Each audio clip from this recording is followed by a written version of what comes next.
Welcome to Rails the Car Guy. Today we are doing an alternator on a 2001 Corolla. 2001 Toyota Corolla.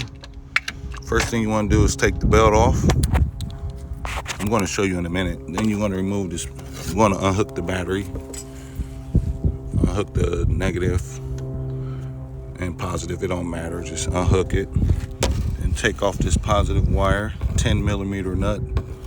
Want to unplug this. I actually used some pliers and squeezed a little bit to get it out because it was in there kind of tight. Move the wiring harness off the bracket. This was on top of there. I moved it out the way. And to get the tension off the belt, it's a 19 millimeter nut right there.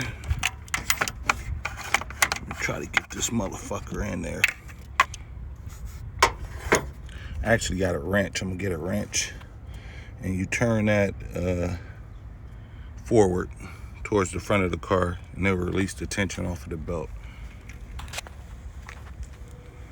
Then you have a 12 millimeter nut right there, and down below you have a 14 millimeter screw right there. Take those two out, take the belt off. The alternator should pull right out. Put the new one in, put the two nuts back on, the 12, the 14. Put the power wire back on, bam, 10 millimeter nut, plug that back in. Take the 19 millimeter,